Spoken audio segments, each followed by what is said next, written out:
Isang mapagpalang araw sa inyong lahat. Ako po si Joy Ann Montilla para sa hashtag Galagang Jack All Access featuring LLI Bus 1505 Lucena, Cubao, Camyas. Sa ngayon po, mga kaibigan, ay gawin na natin makabuluhan ang ating i-feature na natin sa pamamagitan ng Adult Sabbath School lesson ng Seventh-day Adventist Church. Tayo po ay malapit po tayo mag-enter sa second trimester ng 2025. At malapit na tayo sa itinuturing 13th Sabbath. At bago ito, sulyapan natin ang mga golden memories dito po sa former Turbina Terminal of Jackliner. Sa kasalukuyan po ay nasa Multiverse Terminal. Katabi po ito ng Jollibee, mga kaibigan. Sa mga oras na ito, tara, let's basahin muna natin mula po sa Adult Sabbath School lesson ng Seventh-day Adventist Church, first and second trimester ng taong 2025. Ang kautusan ay banal at matuwid at mabuti. Ang pag-ibig ang pundasyon ng kautusan ng Diyos. Kapag itinataguyod ng Diyos ang kautusan, itinataguyod niya ang pag-ibig. Ito ang dahilan kung bakit na-dead si Jesus, upang iligtas ang mga makasalanan, upang maitaguyod niya ang kautusan habang nagbibigay din ng biyaya sa atin.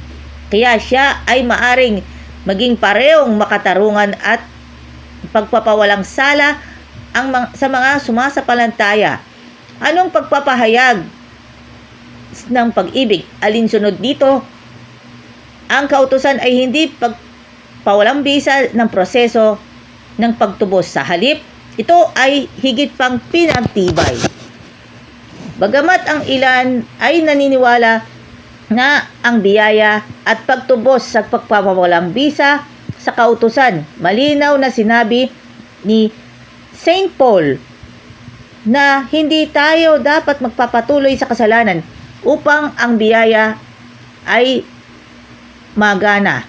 Sa halip, ang mga nanakay kay Kristo sa pamamagitan ng faith na ay nabautismuhan sa kanyang deaths sa makatuwid, ay itinuturing ang kanilang mga sarili bilang dead sa kasalanan at alive or buhay kay Kristo. Ang kautusan ng Diyos ay hindi makasalanan, ngunit bukod sa iba pang mga bagay, ipinapakita dito sa atin ang mga kasalanan or sins, or ang ating pagiging makasalanan. Kaya nga, oo, ang kautusan ay banal, very holy. Ang mga utos ay banal at matuwid at mabuti. Hinahayag dito na walang ibang bagay ang gumagawa kundi ito lamang.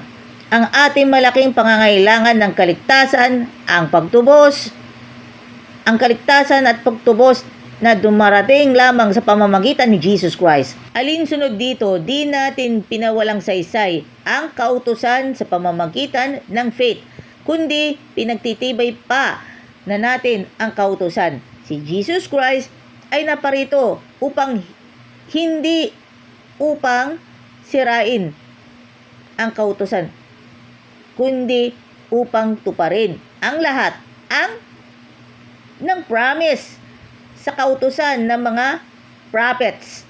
Kaya binibigyang diin niya hanggang sa mawala ang langit at ang lupa, kahit na ang isang titik o isang kudlit ay hindi mawawala sa kautusan. Ang kautusan mismo ng Diyos ay kumakatawan sa kabanalan, the holiness of God. Ang kanyang perpektong katangian ng pag-ibig, katwiran, kabutihan at katotohanan. At kaugnay nito, mahalaga na isinulat mismo ng Diyos ang 10 utos sa mga tapyas na bato. Nakasulat sa bato ang mga kautusan na ito Ito ay patotoo ng hindi nagbabagong katangian ng Diyos at ng kanyang moral na pamahalaan na nakabatay sa pag-ibig, isang pangunahing tema ng malaking tunggalian. And kung nagustuhan ninyo ang feature na ito, maaari ninyong i-comment down below kung nagustuhan ninyo. And of course, paki-like, heart, and share. At sa mga kaibigan po natin, manatiling nakatutok sa ating mga vlogs at be inspired sa mga natutunan na natin sa lahat. Ito, gusto natin ipabatid natin sa inyo ang core values ng Jack Liner Group sa kaligtasan, katapatan, kahusayan, pagtutulungan, paglilingkod, at paggalang.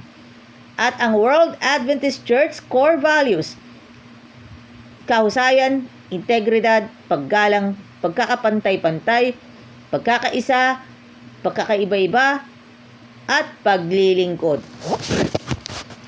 At ito ang ating maibabahagi sa inyong lahat.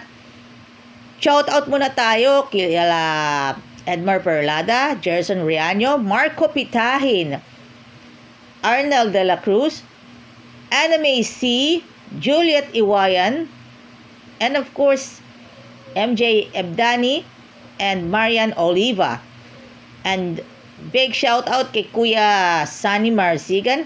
Big shout out sa mga anak ng mga empleyado po ng Jack Liner Group, also as well as LLI Bus Company.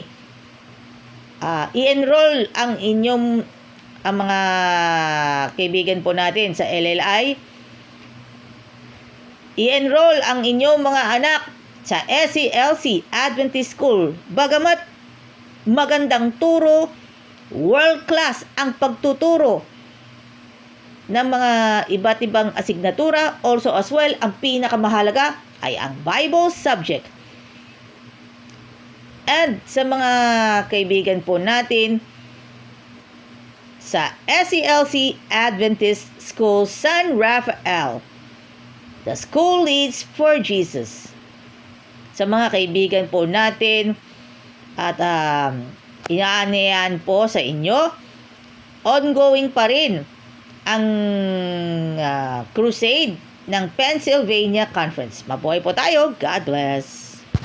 Kaisa ang LLI Bus Company para sa Harvest 2025.